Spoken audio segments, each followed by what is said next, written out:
Pada video kali ini saya akan men-share kepada teman-teman materi bahasa Indonesia untuk kelas 12, yaitu perbedaan kritik, sastra, dan esai, yang mana materi ini saya ambil dari berbagai sumber.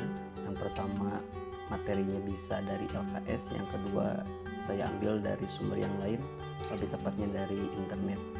Bagi teman-teman yang ingin mendownload file PPT tersebut, silakan, link ada di deskripsi, dan untuk passwordnya ada di dalam video ya. Kita mulai pengertian kritik dan esai. Kita mulai di sini, dan disclaimer dulu bahwa PPT ini saya menggunakan PowerPoint 2019 menggunakan transisi move. Jadi bagi teman-teman yang ingin menggunakan PPT ini silakan, dan bisa berjalan di PowerPoint 2019 ke atas. Kita masuk kepada pengertian. Kritik sastra adalah analisis terhadap suatu karya sastra untuk mengamati atau menilai baik dan buruknya suatu karya secara objektif. Selanjutnya, esai adalah karangan singkat yang membahas suatu masalah dari sudut pandang pribadi penulisnya. Masalah yang dibahas dalam esai merupakan masalah yang aktual dari berbagai bidang, seperti kesusastraan, kebudayaan, iptek, atau politik. Selanjutnya, menurut Widya Martaya dan Sudiati, kritik sastra adalah pengamatan yang teliti atau perbandingan yang tepat dan pertimbangan yang adil terhadap baik dan buruknya kualitas, nilai, serta kebenaran suatu karya sastra. Nantinya, kritik yang sudah diberikan terhadap karya sastra dan esai dapat menjadi panduan yang memadai kepada pembaca tentang kualitas sebuah karya. Kita masuk kepada perbedaan kritik sastra dan esai. Kritik sastra, objek kajian berupa karya, antara lain adalah seni, sastra, atau film. Terdapat deskripsi berupa ringkasan atau sinopsis. Data yang disajikan bersifat objektif. Penilaian dilakukan secara objektif dengan data dan alasan logis. Penilaian sering menggunakan kajian teori yang sudah mapan, pembahasan terhadap karya secara utuh dan menyeluruh. Sedangkan esai adalah kajian objek berupa karya dan fenomena. Tidak ada ringkasan atau sinopsis karya, tidak selalu membutuhkan data. Kajian dilakukan secara subjektif berdasarkan pendapat penulis esai. Hampir tidak pernah mencantumkan kajian teori. Objek kajian tidak dibahas menyeluruh, hanya pada aspek yang menarik berdasarkan penulis. Selanjutnya kita masuk pada prinsip penulisan kritik dan esai. Yang pertama adalah pokok persoalan yang dibahas harus layak untuk diulas. Hasil ulasannya pun harus memberikan keterangan atau memperlihatkan sebab musabab yang berkaitan dengan suatu peristiwa yang nyata.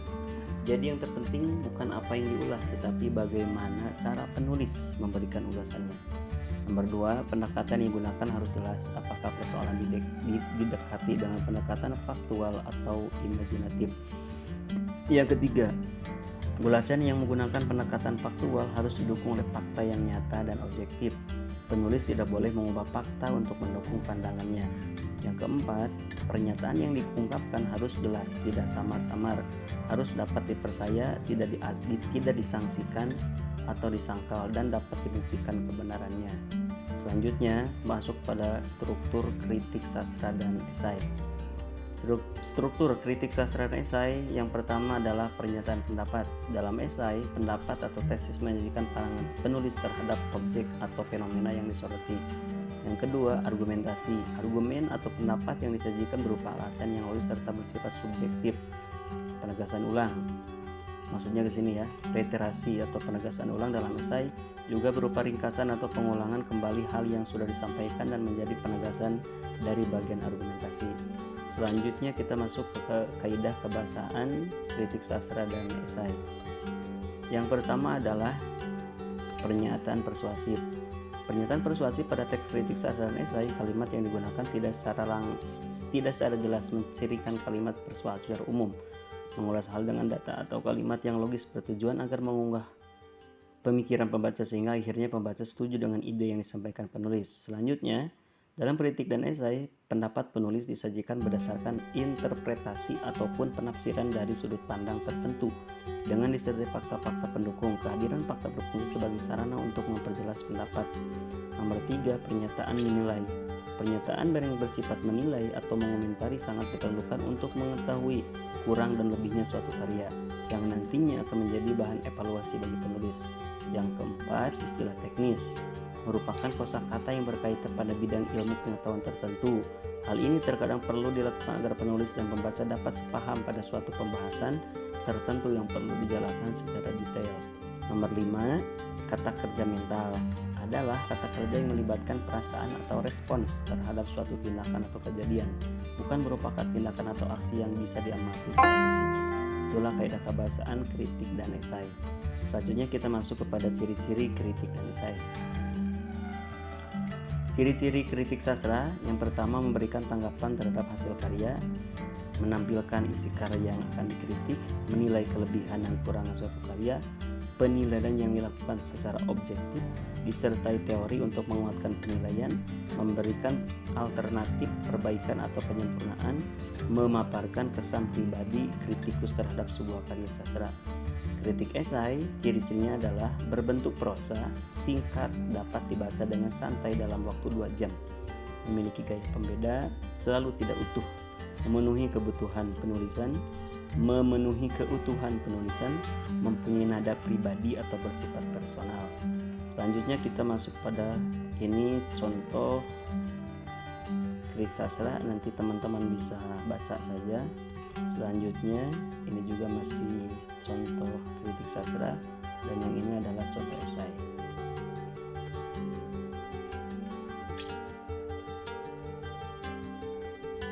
Ini adalah materi dari LKS. Ada pengertian, ciri-ciri, manfaat kritik sastra, jenis kritik sastra, dan tujuan kritik sastra. Jadi di materi LKS ini saya hanya mengambil yang kritik sastra saja karena terlalu panjang pengertiannya. Silakan teman-teman, ini bisa langsung di download saja filenya, nanti bisa langsung dipraktekkan atau diberikan dipakai ketika pembelajaran. Ciri-cirinya selanjutnya adalah manfaat kritik sastra. Jadi kalau memakaikan Sysimoc itu terlihat PowerPoint itu lebih elegan, lebih tidak monoton gitu, tidak bosan. Ini keren ya. Nah, gini. Ini tujuan kritik sastra. Ada 4, kembali lagi. Nah, ini saya lupa tadi ada persepsi di awal. Dan ketika kalau mau kembali kepada menu halaman yang di awal, kita klik back saja dan kembali lagi ke sini. Sekian, semoga bermanfaat.